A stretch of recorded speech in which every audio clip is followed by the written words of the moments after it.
Terkait hal tersebut, Saudara RM pernah mengingatkan Saudara TS, apabila Saudara RM tidak terpilih lagi menjadi gubernur, maka Saudara TS akan diganti. Dana korupsi, pemerasan, dan gratifikasi di lingkungan pemerintah Provinsi Bengkulu. Yang untuk detailnya akan disampaikan oleh Bapak Alexander Marwata. Silakan, Pak. Ya.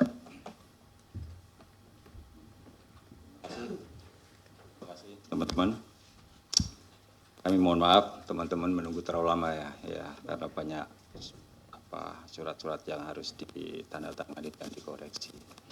Ya, saya akan menyampaikan kegiatan menyangkut penangkapan ya terduga tindak pidana korupsi yang terjadi di Provinsi Bengkulu.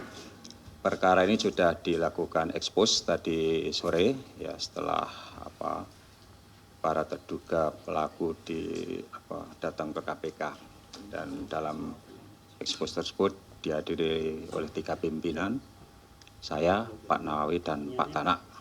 Dan berdasarkan kecukupan alat bukti, kami sepakat untuk menaikkan perkara ini ke tahap penyidikan.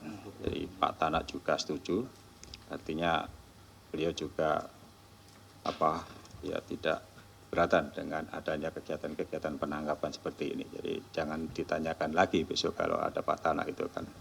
Nah, dari rangkaian penyelidikan, ini perkara ini dimulai penyelidikan dari bulan Mei.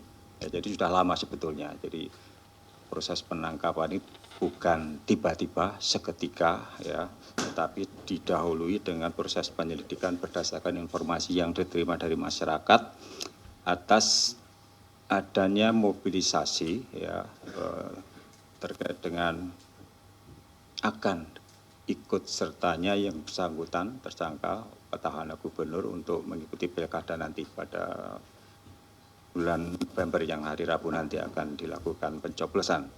Nah, selanjutnya dari rangkaian penyelidikan dan berdasarkan keterangan pihak-pihak dan informasi, KPK mendapatkan informasi pada hari Jumat kemarin tanggal 22 November 2024 terdapat dugaan penerimaan sejumlah uang oleh Saudara EF alias AC selaku ajudan Gubernur Bengkulu dan Saudara IF selaku Sekretaris Provinsi Daerah Bengkulu yang dimaksudkan untuk Saudara RM selaku Gubernur Bengkulu. Selanjutnya sebagai tindak lanjut atas laporan masyarakat tersebut, KPK bergerak menuju Bengkulu. Pada tanggal 23 November 2024 sekitar pukul 7, tim mengamankan beberapa pihak, yaitu Saudara SR selaku Kepala Dinas Tenaga Kerja dan Transmigrasi Provinsi Bengkulu. Ini diamankan di rumahnya ya, sekitar pukul 7. Kemudian SF Kepala Dinas Kelautan dan Perikanan Provinsi Bengkulu juga di rumahnya sekitar pukul 7.30. SD Kepala Dinas Pendidikan dan Kebudayaan di daerah Bengkulu sekitar pukul 8.30. FEP Kepala Biro Kepemerintahan dan Kesra Provinsi Bengkulu ini juga di rumahnya sekitar pukul 8.30. IF Sekretaris Daerah Provinsi Bengkulu di rumahnya sekitar pukul 16. Kemudian TS Kepala Dinas Pekerjaan Umum dan Tata Ruang Provinsi Bengkulu di rumahnya sekitar pukul 19.30. RM ini Gubernur Bengkulu di Serangai Bengkulu Utara sekitar pukul 20.30 dan EF alias AC ajudan Gubernur Bengkulu di Bandara Fatmawati Bengkulu. Selain itu tim juga mengamankan sejumlah uang dan barang bukti di berbagai tempat, yaitu catatan penerimaan dan penyaluran uang sejumlah 32,5 juta rupiah, 32.550.000 rupiah pada mobil SD. Kemudian catatan penerimaan dan penyaluran uang tunai sejumlah 120 juta rupiah pada rumah Saudara FEP.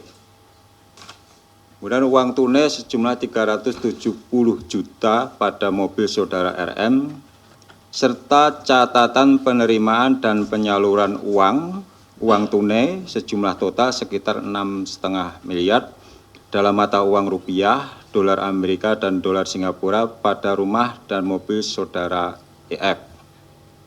Sehingga total uang yang diamankan pada kegiatan penangkapan ini adalah sejumlah sekitar 7 miliar rupiah dalam mata uang rupiah, dolar Amerika, dan dolar Singapura. Adapun konstruksi perkaranya diduga telah terjadi tindak pidana korupsi sebagai berikut. Pada bulan Juli tahun 2024, Saudara RM menyampaikan bahwa yang bersangkutan membutuhkan dukungan berupa dana dan penanggung jawab wilayah dalam rangka pemilihan gubernur Bengkulu pada Pilkada serentak bulan November 2024. Selanjutnya pada sekitar bulan September sampai dengan Oktober 2024, Saudara IF mengumpulkan seluruh ketua OPD dan kepala biro di lingkup Pemda Provinsi Bengkulu dengan arahan untuk mendukung program Saudara RM yang mencalonkan diri kembali sebagai Gubernur Bengkulu.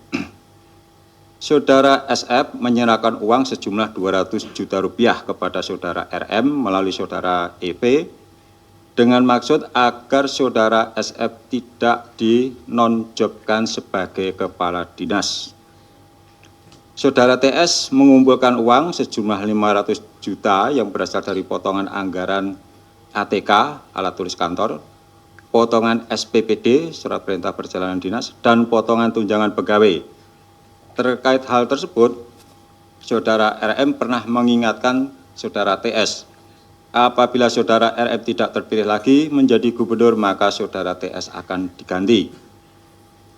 Saudara SD mengumpulkan uang sejumlah 2,9 miliar. Saudara SD juga diminta Saudara RM untuk mencairkan honor PTT pegawai tidak tetap dan GTT guru tidak tetap seprovinsi Bengkulu sebelum tanggal 27 November tahun 2024. Jumlah honor per orang adalah 1 juta.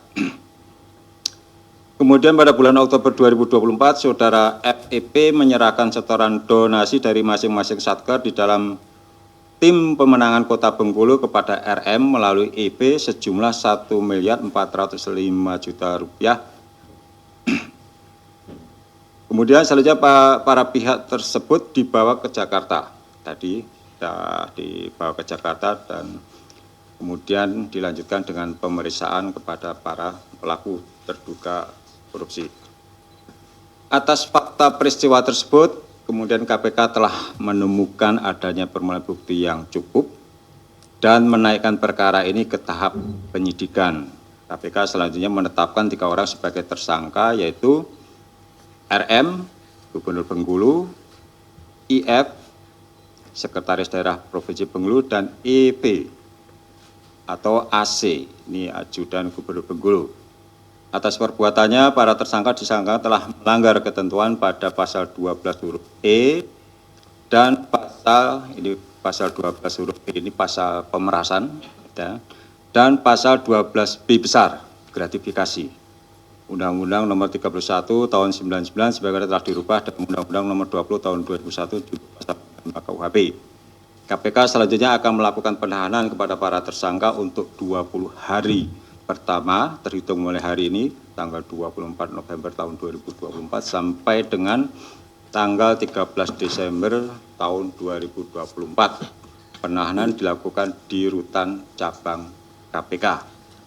Demikian saya sampaikan. Terima kasih. Terima kasih Pak Alek.